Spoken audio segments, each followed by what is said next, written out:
Hello, this is Abram with Abram's Health and Fitness, and in this podcast, I wanted to talk about the best investment I've ever made, and this sparked from a post that I made the other day that I asked people, what's the best investment you've ever made?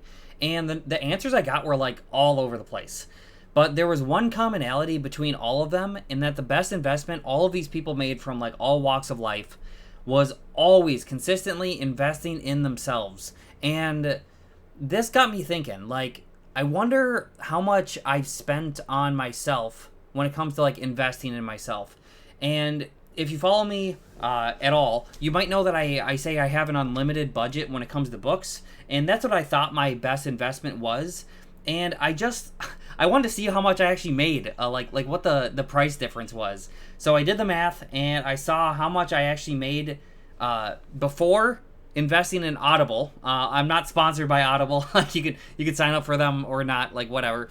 But by just investing in Audible and then having an unlimited budget for how many books I could buy, that drastically changed my outlook on life. It drastically changed my income. It drastically changed like everything about me as a person.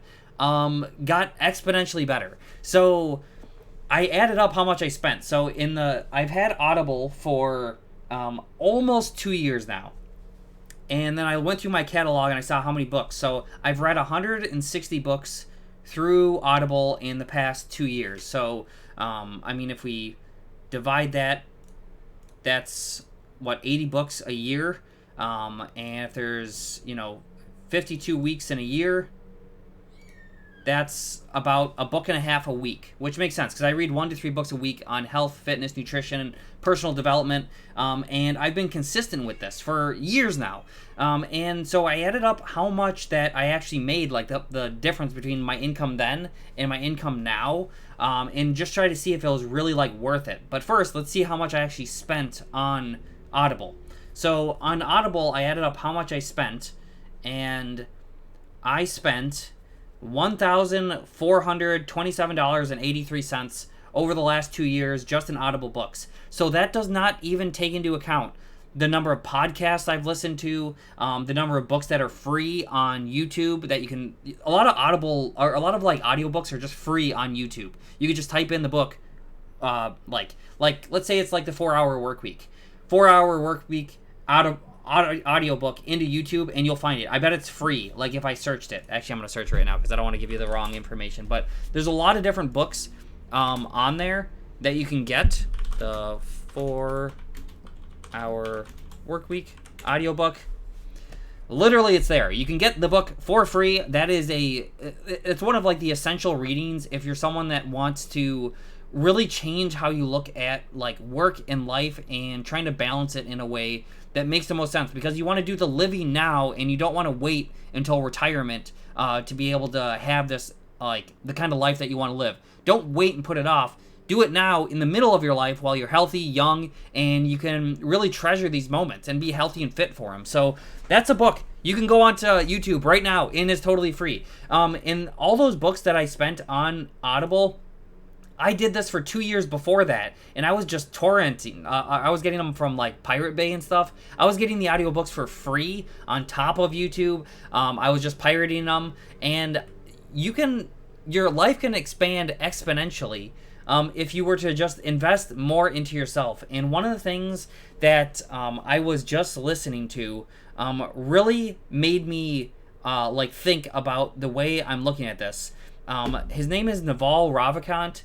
And he was saying one of the best skills you can make in life, one of the best investments you can make, is to develop the love of reading.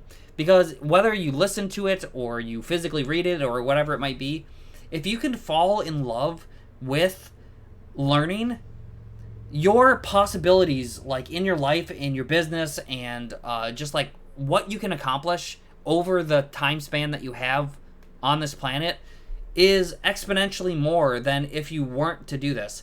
And the crazy part is, I was not someone that was reading before. And the advice he gave I thought was really good. And that was, start by reading things that you're actually interested in. So for me, I loved reading about health, fitness, nutrition. That was really interesting to me. So like the first year, that's all I read. Then I started getting into personal development. Then I got into like financial books. Then I got into like all these different things. But everything is like learnable. And so I've only spent $1,427.83 over the course of 2 years buying unlimited books. But my income has gone up just from Audible. This is not including like the times before. The first year I started listening to books, I made a little over $13,000. But the next year, I made $42,000, which is a huge increase. The year after that, I made $76,000. The year after that, I made $88,000. And then this would be the next year after that. I'm on track for like $120,000 this year. So like the point is, you can't. I spent like $1,000 or like $1,500. If I told you can spend $1,500 and like make an extra, what is that, between like $13,000 and $120,000, make an extra like $107,000 by spending $1,500, that it's like beyond exponential returns. This is the point, is that you can never over invest in yourself. So the thing is, the things I'm researching, they're not all financial books. They're not like how to get rich or whatever, but they're like health, fitness, and what does that do? That leads me to being better at what I do for a living. That leads me to being better with health and fitness with my clients. Depending on what they're working on, I will just listen and absorb content on that. And like I said, that doesn't even take into account like podcasts.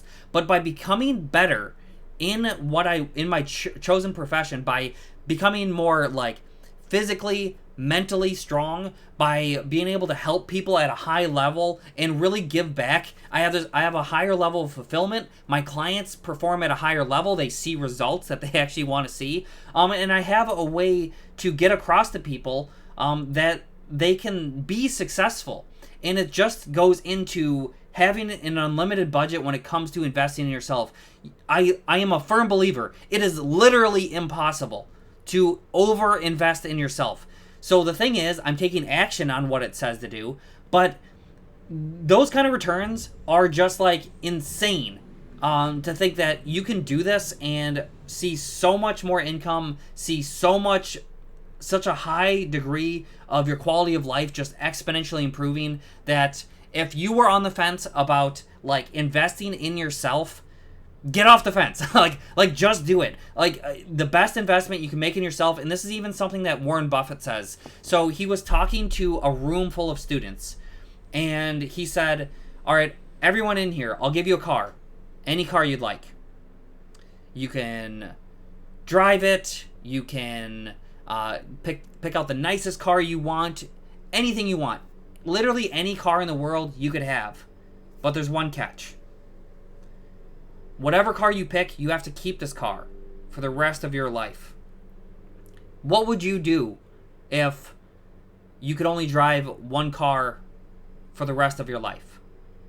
You would take care of that car like you would not believe. Now, you don't only get one car, but you only get one mind and one body. And you need to take care of that more than anything else. And that was something that really stuck with me. Like, you can't overinvest in your health and your fitness and your personal development. So hopefully this has gotten across. This is probably a shorter podcast, but hopefully this has gotten across that you cannot overinvest in yourself. If you were on the fence, just do it. The worst case scenario, you lose some money, but the best case scenario, your life is exponentially better. Hope you liked this, and thank you for watching.